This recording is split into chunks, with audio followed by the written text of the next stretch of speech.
Hello दोस्तों, आज हम विभाजकता का नियम पार्ट 2 लेकर आए हैं। हमने पार्ट 1 में 2, 3 और 4 की बात किए थे। आज हम पार्ट 2 में 5 से विभाजित होने वाली संख्या की बात कर रहे हैं। देखेंगे कि इसका 5 से विभाजित होने की जो रूल्स है, मतलब यदि किसी संख्या के अंत में 0 या 5 हो तो वह संख्या 5 से पूर्णतः विभाजित होगा। यानी कोई कितना ही बड़ा संख्या क्यों ना हो, ये इतना बड़ा संख्या है, अगर इस संख्या के अंत में अगर 0 लग गया तो समझिए कि ये संख्या 5 से पूरी तरह से क्या है, विभाजित है। क्योंकि इसका रूल्स बता रहा है कि अगर संख्या के अंत में 0 या 5 होगा तो वह संख्या 5 से विभाजित होगा। तो ये संख्या के अंत में 0 है, यानी ये संख्या 5 से क्या हो जाएगा, पूरी तरह से विभाजित हो जाएगा। दूसरा संख्या मान लेते हैं, ये इतना बड़ा संख्या है, क्या ये संख्या 5 से विभाजित है? नहीं। क्यों? क्योंकि इस संख्या के अंत में 2 है और याद रूल बता रहा है या तो 0 या 5 हो, इसीलिए संख्या 5 से विभाजित नहीं है। तीसरा एग्जांपल लेते हैं, ये इतना बड़ा संख्या है और ये संख्या का अंत में क्या है, 5 से है, तो ये 5 से क्या हो जाएगा, पूरी तरह से विभाजित हो जाएगा। तो इतना याद रखेंगे कि यदि कोई संख्या के अंत में अगर 0 या 5 रहेगा तब जाके वह संख्या 5 से पूरी तरह से क्या होगा, विभाजित होगा। यदि संख्या के अंत में 0 या 5 के अलावा अगर कोई भी नंबर आता है तब वह संख्या 5 से विभाजित नहीं होगा। चलिए अगली संख्या की बात करते हैं, 6 से विभाजित का। तो यदि कोई संख्या 2 और 3 से पूर्णतः विभाजित हो तो वह संख्या 6 से पूर्णतः विभाजित होगा। यानी रूल्स क्या कर रहा है 6 के लिए कि कोई संख्या अगर 2 या 3 से विभाजित होगा पूरी तरह से, तभी जाके वह संख्या 6 से विभाजित होगा। अब ये 2 और 3 का 3 क्यों आ रहा है, ध्यान देंगे कि ये 6 है, 6 का अगर हम गुणनखंड करते हैं तो क्या आता है, 2 और 3। यही कारण है कि संख्या क्या 2 और 3 से पूरी तरह से विभाजित होना चाहिए, तभी जाके वह संख्या 6 से विभाजित होगा। देखेंगे कि अगर कोई संख्या 3 से विभाजित हो रहा है और 2 से विभाजित नहीं हो रहा है, मतलब वह संख्या 6 से विभाजित नहीं होगा। यदि कोई संख्या 2 से विभाजित हो रहा है और 3 से विभाजित अगर नहीं हो रहा है तो वह संख्या जो है 6 से विभाजित नहीं होगा।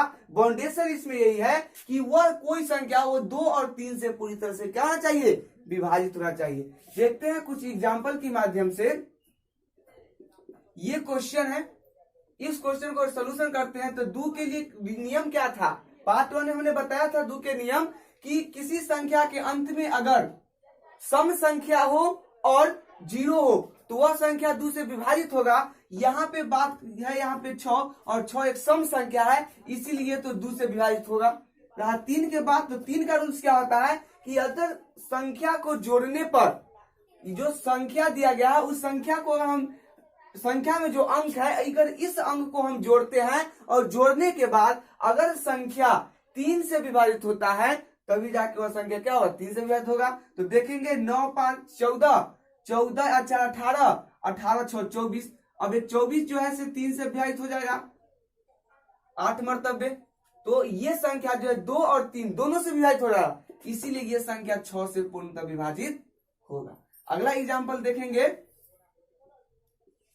मान लेते कोई संख्या 15 है, कोई संख्या क्या है, 15 है। अब ये 6 से विभाजित है कि नहीं, तो ये 15 जो है से 3 से तो विभाजित हो जाता है 5 मरतबे, लेकिन ये संख्या 2 से विभाजित नहीं हो रहा है। मतलब रूल्स क्या कर रहा है, 2 और 3 दोनों से पूर्णतः विभाजित होना चाहिए, लेकिन 3 से तो विभाजित है पर 2 से विभाजित नहीं है, इसीलिए ये संख्या 6 से विभाजित नहीं होगा। अगला एग्जाम्पल देखेंगे,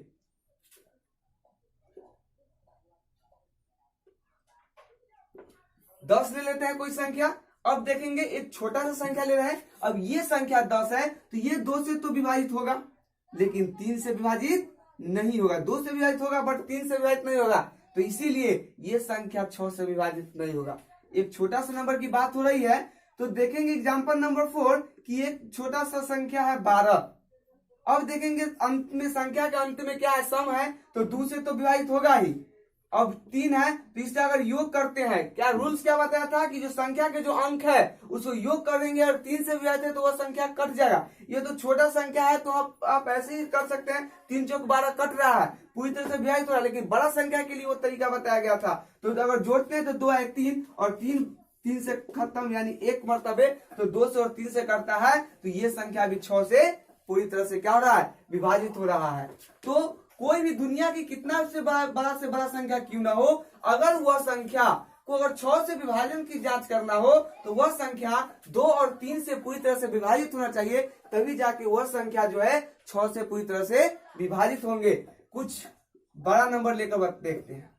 इतना बड़ा नंबर है, देखेंगे इस संख्या के अंत में 6 है, यानी 2 से तो विभाजित है, 3 से विभाजित के लिए अब इसको जोड़ेंगे, 6 4 10, 10 और 5 15, 15 और 9 24, 24 और 36, 30 और 4 34, 34 और 5 39, 39 और 9 48, अब 48 है, अब 48 3 से विभाजित है तो 3 एकम 3, बचता है 1 5 18, 3 6 18। जी हाँ, 3 से भी विभाजित है, यानी ये संख्या जो है 2 से भी विभाजित और 3 से भी विभाजित हो रहा है। क्या बात है, तो ये संख्या कितना 6 से विभाजित होगा। देखिए इतना बड़ा संख्या को हम भाग करते 6 से तो हमें काफी लंबा समय लग सकता था, लेकिन इसे आसानी से, इस रूल से अगर पता रहा तो हम आसानी से सोल्यूशन कर लिए। तो इतना याद रखेंगे कि यदि किसी भी संख्या को 6 से विभाजित करना है तो